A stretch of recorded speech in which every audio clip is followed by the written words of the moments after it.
Bom, pessoal, vamos começar então o pré-prova da UCPEL estudando um pouquinho de atomística, né? Um pouquinho de atomística. Vamos lembrar o seguinte, eu tenho lá um átomo, vamos pegar um átomo de cálcio, por exemplo. Eu tenho o número atômico, que é o número de prótons, 20. Eu tenho o número de massa, por exemplo, 40, certo? Nós vamos ter que lembrar algumas coisas. Número atômico, Z, né? É o número de prótons. Certo? Quando o átomo é neutro, no átomo neutro, é igual ao número de elétrons, né? Então, no átomo neutro, é igual ao número de elétrons. Certo? Tá ali. Então, no átomo neutro, isso é igual ao número de elétrons. Então, ao olhar um cara na tabela e olhar o número de prótons, tu está dizendo que ele tem o quê? Tu está dizendo que ele tem 20 prótons e 20 elétrons. Se tu quiser saber o número de nêutrons, bom, aí o número de nêutrons é o número de massa, que é a soma de prótons mais nêutrons. Se tu tem os prótons, que é 20, se tu tem a massa, que é 40, passa os prótons para lá, diminui, e tu, nesse caso aqui, deu 20 nêutrons também, certo? Como é que eu faço para ver o que aconteceu se ele se transformou em cálcio mais 2? Olha, pessoal, se ele virou cálcio mais 2, ele virou um íon, mas ele virou um íon positivo, que eu chamo de cátion, certo? Então ele virou um cátion. Um cátion é aquele cara que perde elétrons. Se ele perde 2, ele vira um cátion bivalente. Tá aqui, ó. Esse cátion bivalente agora terá o quê? Se ele perde 2 elétrons, ele não muda o número de prótons. Continua 20. Chamado número atômico, carga nuclear, permanece 20. Mas se ele perde 2 elétrons, ele foi a 18 elétrons, tá aqui, e ele não muda o número de nêutrons, ele continua com 20 nêutrons. A massa continua 40, o A continua 40, o Z, que é o número de prótons, continua 20, certo? Bom, mas e se eu tivesse um ânion? Por exemplo, o enxofre, que é 16 e 32. O que tem o enxofre aqui? Ah, ele tem 16 prótons. Ele tem 16 elétrons quando é neutro. E aqui 32 menos 16, ele tem 16 nêutrons. Certo? Bom, aí o que acontece com o enxofre quando ele virou S-2? Ele virou um ânion bivalente. E esse ânion bivalente ganha 2 elétrons. Certo? E se ele ganha 2 elétrons, não muda o número de prótons, que continua sendo 16 prótons, mas passa a ser 18 elétrons. E aí não muda o número de nêutrons. Vamos lembrar que nesse momento o ânion bivalente do enxofre e o cátion bivalente do cálcio se tornaram isoeletrônicos. E mais, com quantos elétrons eles ficaram? Com 18 elétrons, dá para dizer que eles ficaram estáveis. Olha, Pierre, por que eles ficaram estáveis? Ou o átomo está estável? Por que ele está estável, Pierre? Porque eles ficaram isoeletrônicos do gás nobre argônio, que tem número atômico 18, ou seja, tem 18 prótons e também tem 18 elétrons. Tá, mas e por que ficar isoeletrônico de gás nobre está estável? Porque todos os gases nobres e, portanto, quem fica isoeletrônico deles tem a última camada completa, a camada de valência completa. Lembrando, pessoal, que todo mundo quer ficar com a camada de valência completa, essa famosa regra do octeto. Isto acontece com 2 elétrons para alguns átomos, os da primeira camada, e alguns que têm 2 camadas e perdem e ficam com a primeira sendo a última, ou com 8 elétrons, a grande maioria dos átomos da tabela. Vocês percebam que os gases nobres, o hélio tem 2, é estável, completo. Quem ficar com 2, só com 2 e ficar igual ao hélio, está estável. E depois os outros gases nobres, gases nobres, estão com 8 elétrons na última camada e a última camada completa. Lembrando aqui, ó, o cálcio, por exemplo, era do grupo 2. A distribuição do cálcio tinha 2 na última camada. Quem perde 2, elimina a última camada e volta para a camada anterior, que tem 8 e fica completo. Já o enxofre tinha 6 na última camada. Bom, se ele tinha 6, ele ganha 2 e vai a 18, ficando com 8 na última camada, que é igual ao argônio. Então, lembrando um pouquinho disso, né? A regra do octeto, cátions e ânions, isto cai na UCPEL, tá? Uma outra coisa que a gente tem que lembrar são os iso, né? Isótopos, isobaros, isótonos. Isótopos, isótonos, isobaros. Aqui eu já falei de isoeletrônicos. São íons ou átomos que um deles ganha, o outro perde elétron para ficar com o mesmo número. Aqui nós temos, então, 3 espécies isoeletrônicas. Um cátion bivalente é isoeletrônico de um ânion bivalente, que é isoeletrônico de um átomo neutro. Então, estes 3 aqui são isoeletrônicos, um cátion, um ânion e um átomo. Por quê? Porque eles ficaram com o mesmo número de elétrons. O problema é que isótopos, isobaros e isoeletrônicos tem uma palavrinha em comum que pode induzir ao erro, que é a palavrinha iso, que indica coisas iguais. Mas eles não são iguais, pessoal. Isótopos tem coisas iguais, mas tem coisas diferentes. Então eu vou usar o verde aqui. O que tem igual aos isótopos? Mesmo número de prótons. O que tem igual aos isótonos? Mesmo número de nêutrons. E os isóbaros, mesmo número de massa. Porém, eles têm coisas diferentes. Eles têm, nos isótopos, que ter massa diferente e nêutrons diferentes. Exemplo. Carbono 6,12 e carbono 6,14. O número de prótons é igual, 6. Mas a massa é diferente, 12 e 14. E os nêutrons diferentes, 12 menos 6, 6 nêutrons, 14 menos 6, 8 nêutrons. Vamos para os isótonos. Mesmo número de nêutrons, mas diferente massa e diferente prótons. Exemplo de isótonos. Carbono, 6, 13, nitrogênio, 7, 14. Prótons diferentes, 6 e 7. Massa diferente, 13 e 14. Só que 6 menos 13 menos 6, 7 nêutrons. 14 menos 7, 7 nêutrons. Tá? Aqui, isóbaros, mesma massa, mas diferente prótons e diferente nêutrons. Bom, então, aqui a gente pode botar de exemplo. Carbono 6, 14 e nitrogênio 7, 14. A massa é a mesma, mas os prótons são diferentes e se eu diminuir os nêutrons, 14 menos 6, 8, 14 menos 7, 7. Tá? Então, uma revisãozinha aqui de atomística. Bom, pessoal, dentro da atomística, a gente não pode esquecer que vai ter grande chance de cair alguma coisa de distribuição eletrônica.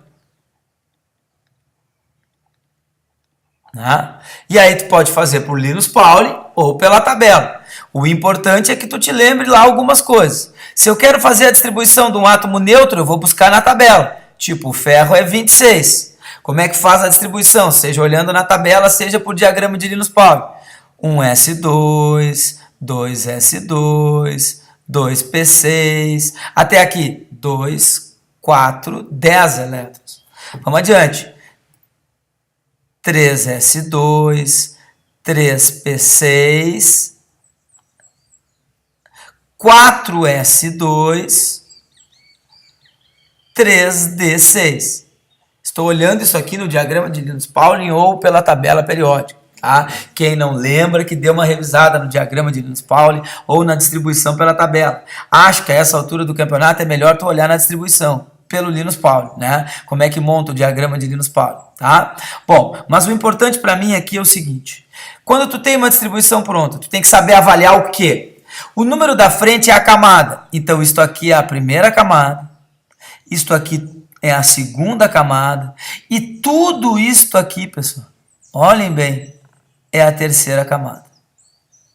Sobrando para a quarta e última camada, ou seja, a camada de valência, isto aqui. Tu tem que saber analisar. Pessoal, camada de valência é a que tem o número da frente maior. Camada 1, camada 2, camada 3 até aquele último subnível lá e camada 4. Tá? Então, isso é a primeira coisa que tu tem que identificar. Isto aqui é a camada de valência. Pessoal, camada de valência não tem letra. Ah, Pierre, é 4S ou 3D? Não, isso não é camada, isso é subnível. Camada é a 4. Primeira camada, segunda camada, terceira camada e a de valência é a camada 4. A valência é a camada 4, certo? Não tem S na camada de valência o nome. Camada de valência é 4. Bom, mas o subnível mais energético é sempre o último a ser preenchido. Subnível. Aí sim, pessoal, subnível é 1S2, 2P6, 3D10, 3D6, 4S2. O subnível mais energético aqui é o 3D6, porque é sempre o último a ser preenchido. Mas daí os alunos vão me perguntar, Pierre, o subnível mais energético não é da camada de valência? Às vezes não. Aqui no ferro, a camada de valência é qual? A 4. Só que o subnível 4S2, que está na camada de valência, ele tem menos energia do que o subnível 3D6, que está na camada anterior, que está na camada 3.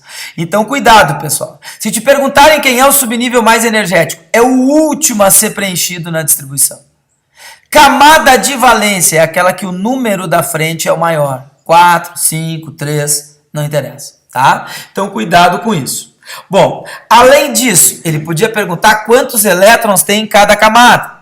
Na camada 2, quantos elétrons eu tenho? Na camada 1, desculpa, na primeira camada, 2 elétrons.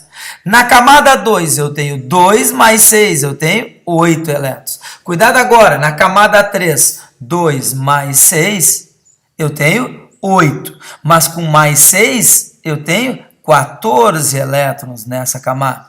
Tá, e na camada de valência, a última e quarta camada, quantos elétrons eu tenho? 2 elétrons. E se ele tem 2 elétrons na camada de valência, pessoal, vamos lembrar, ele quer ganhar 6 para ficar com 8 ou perder esses 2? Olha, o normal dele é perder 2, e quem quer perder 2 vira um cátion bivalente, assim como aconteceu com o cálcio aqui. Se ele tivesse 6 na última camada, aí ele queria ganhar 2, assim como aconteceu com o enxofre aqui. Tá? Se ele tiver 1 na última camada, quer perder 1. Se ele tiver 3 na última camada, quer perder 3. Tá, mas se ele tiver 7, daí ele quer ganhar 1. Tudo isso pensando em ficar com a última camada completa. Para isso, pessoal, eu quero mostrar uma sacanagem aqui, que é quando ele te pedir um cátion. Pessoal, se ele pedir o ferro 2, tu não pode fazer da seguinte forma. Pierre, ele tinha 26, aí ele perde 2, então eu vou distribuir 24. Tu não pode fazer isso. Se tu distribuir 24, tu vai ver que vai faltar 2 aqui no 3D. Vai ficar 1S2, 2S2, 2P6, 3S2, 3P6, 4S2, 3D4. Mas isso está errado, porque daí tu estaria tirando na camada 3 e não tirando elétron na camada de valência. E é obrigatório tirar elétron da camada de valência. Então, como é que ficaria a distribuição do ferro 2? Igual a de cima, 1S2, 2S2, 2P6, 3S2, 3P6, 3D6. E eu estaria tirando o 4S2 que estava aqui. Deixa eu fazer aqui meio enlouquecido. O 4S2 que estava aqui, a gente arranca estes 2 elétrons. Sai daqui esse 4S2 e fica 1S2, 2S2, 2P6, 3S2, 3P6, 3d6 e eu arranquei. Vou repetir. Na hora de distribuir um cátion, tu distribui o átomo neutro normal e arranca sempre na camada de valência. Isso é um pega-ratão a respeito de distribuição. Bom, sobre atomística, era isso aqui. Vamos dar uma limpada e vamos falar um pouquinho sobre tabela, né, pessoal? Tabela periódica. O que a gente tem que saber sobre tabela? Duas coisas. Então, vamos mais ou menos esboçar uma tabela aqui.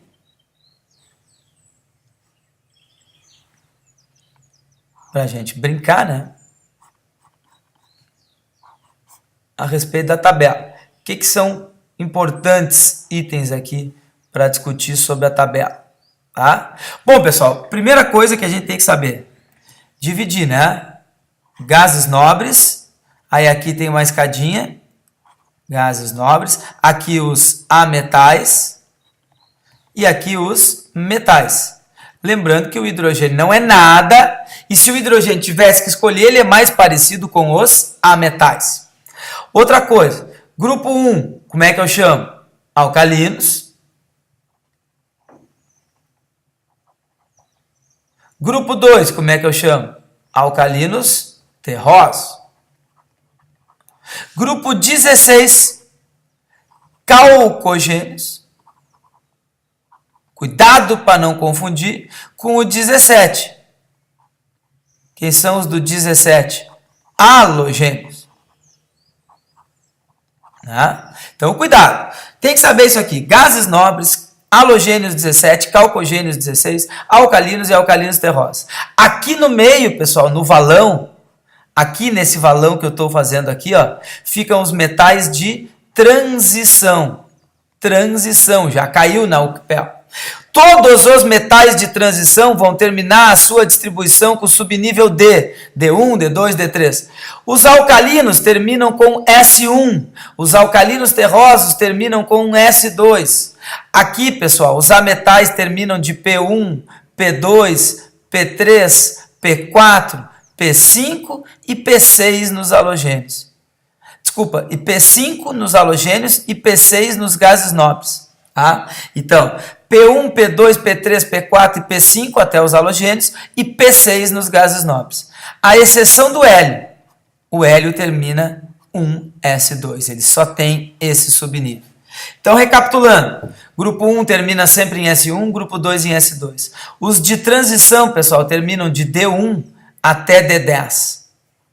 Os ametais aqui terminam, e alguns metais terminam de P1, P2, P3, P4 até P5, os halogênios, e P6, os gases nobres, tirando o hélio, que termina com S2. Aqui embaixo na tabela, nós temos os metais de transição interna. Como eles estariam internos na tabela, eles não aparecem.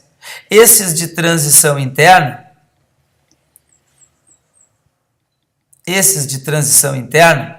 terminam sempre com F, de F1 até F14. Tá? Então, cuidado com os de transição interna. Outra coisa que eu quero revisar aqui nesse pedacinho aqui da tabela.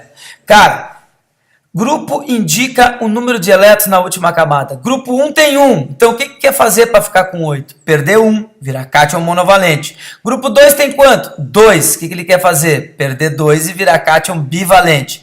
Grupo 16 tem 6 na última, pessoal. O que ele quer fazer? Ganhar 2 para ficar com 8 e ficar igual ao gás nobre. Grupo 17, o que ele quer fazer? Ganhar 1. Grupo 17 tem 7, quer ganhar 1 para ficar com 8 e ficar igual ao gás nobre. Tá? Então, isso é importante saber. Tá, e o período, hein? Primeiro período, segundo período, terceiro período, quarto, quinto, sexto e sétimo. Opa, não é coincidência. O número do período só te diz quantas camadas. Um cara que está ao meu lado, pessoal, só tem o mesmo número de camadas que eu tenho. Um cara que está acima de mim ou abaixo de mim tem o mesmo número de elétrons de valência, elétrons na última camada que eu tenho. Não vai errar isso, louquinha. Te acorda aí. Isso é barbada. Tabela periódica cai na UCPEL. Bom, mas o que mais cai de tabela periódica? Bom, cai propriedades periódicas. Né? Então, vamos separar aqui. Eles gostam de cobrar raio, energia de ionização. Né? Então, para onde cresce o raio? Ora, gurizada, o raio cresce para baixo, porque quanto mais para baixo, mais camadas, então maior o raio da pança. E o raio cresce para a esquerda, porque quanto mais para a esquerda, menos prótons no núcleo está indo, então os elétrons estão mais presos. Então, raio cresce para a esquerda e para baixo, sendo o frâncio o cara de maior raio. Eu vou lembrar que o raio do cátion é menor que o raio do átomo neutro, porque um cátion perde elétron e emagrece. Já o raio do ânion, ele é maior que o raio do átomo neutro, porque ele ganha elétron, então ele engorda. E se eu tiver isoeletrônicos, o Na+, tinha 11 elétrons, perdeu 1, foi a 10. O flúor menos tinha 9 elétrons, ganhou 1, foi a 10. Aí, nos isoeletrônicos, o raio é inverso ao número de prótons. O que eu quero dizer com isso? Sódio e flúor tem 10 elétrons, mas o sódio tem mais prótons, então atrai mais, o raio dele é menor que o do flúor. Tá? Então, cuidado com o raio. Na tabela, quem são os de maior raio? Os alcalinos. Quem são os de menor raio? Os gases nobres. Outra propriedade importante, energia ou potencial de ionização. Energia de ionização ou potencial de ionização. É literalmente inversa ao raio, porque é a energia para arrancar um elétron. Para arrancar o elétron, quanto mais perto do núcleo, ou seja, menor o raio, mais difícil, precisa mais energia. Então, ela é exatamente o oposto do raio. Ela cresce para cima, porque quanto mais para cima, menos camadas, mais perto do núcleo, mais difícil arrancar o elétron, então vai precisar mais energia. E ela cresce para a direita. Por que para a direita? Porque quanto mais para a direita, mais prótons, o núcleo está mais forte, precisa mais energia. Sendo que os gases nobres têm a maior energia de ionização e o hélio é o que tem mais. Ou seja, o hélio é o átomo que precisa absorver mais energia, porque ela é uma energia absorvida para arrancar elétron. O hélio é o átomo que tem que absorver mais energia para arrancar elétron. Os gases nobres precisam muita energia para arrancar elétron. Pessoal, o gás nobre é uma menina religiosa, muito difícil. Para tu arrancar aquilo que tu quer dela, tu precisa muita energia.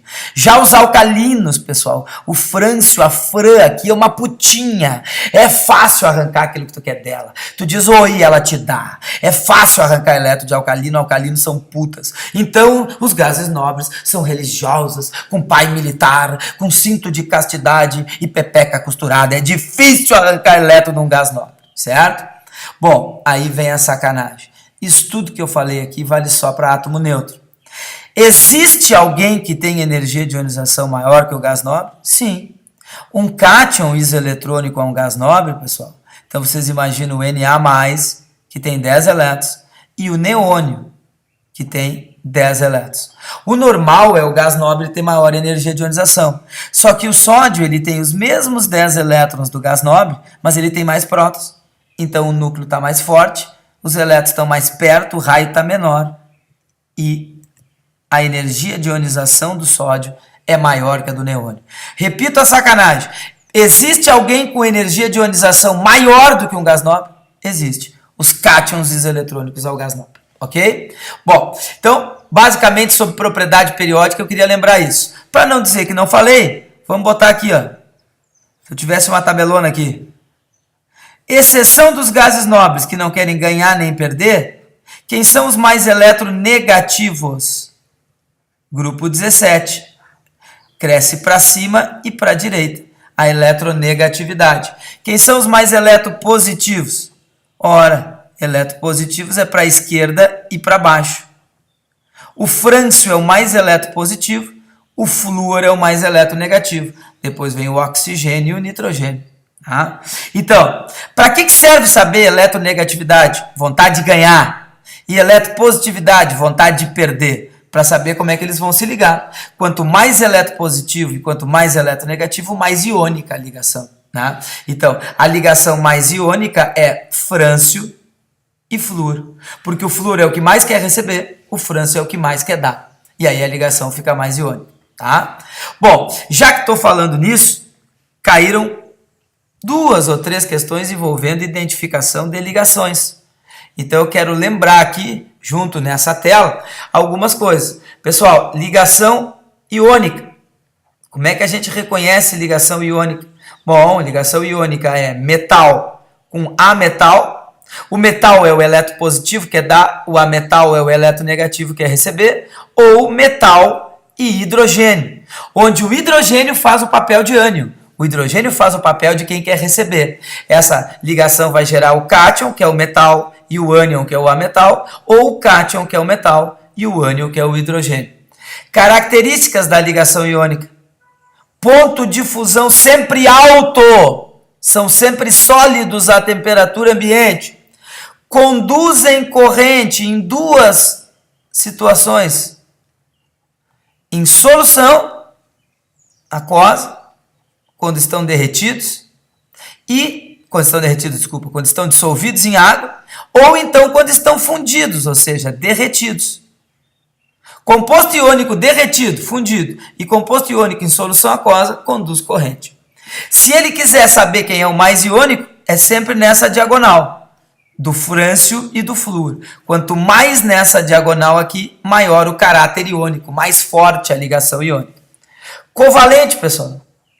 Covalente, tu vai identificar com ametal e ametal, não tem cátion nem ânion, mas pode ser hidrogênio com ametal e pode ser hidrogênio com ele mesmo. Tá?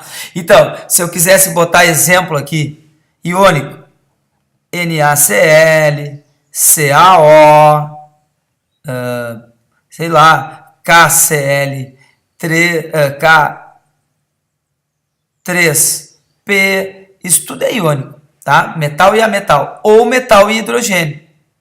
CaH2, NaH, isso tudo é iônico.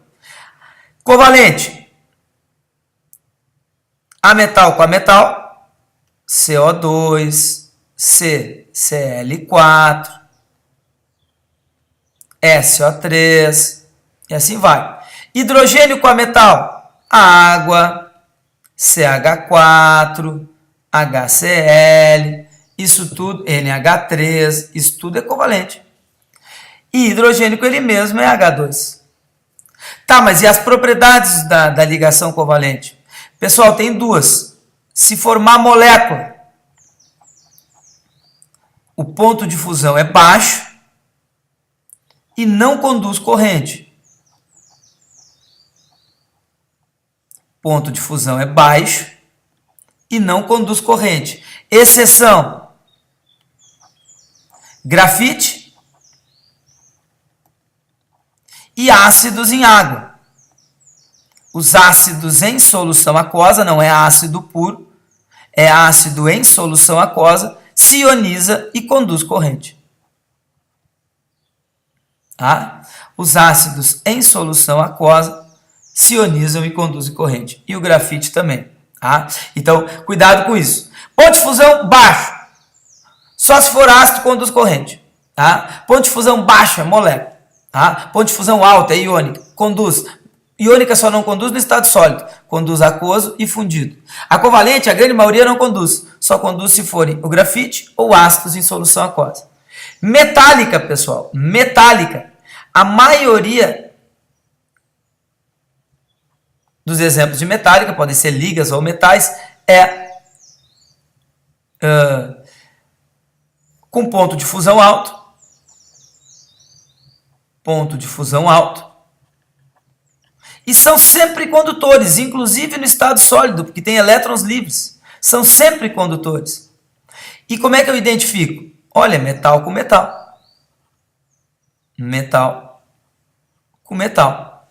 Então, uma barra de ferro, uma barra de estanho, uma barra de zinco, isto é metal, tá? Ligação metálica. Então, cuidado. Ponto de fusão da metálica, a maioria é alto. Cuidado que a exceção é o mercúrio, que é baixo. O mercúrio é líquido, pessoal. Isso é uma exceção, o ponto de fusão dele é baixo. Mas a grande maioria dos outros metais, tudo ponto de fusão alto. São sempre condutores de corrente, independente de estar líquido ou sólido. Por quê? Porque eles têm elétrons livres. E os exemplos maiores são os próprios metais, os desenhos deles. Podem ser ligas, mas o maior número de exemplos é a fórmula do metal, ferro, estanho, zinco e assim por diante. Tá? Então aqui falei um pouquinho sobre tabela periódica e ligações. Também cai bastante isso na UQPEL. Vamos adiante.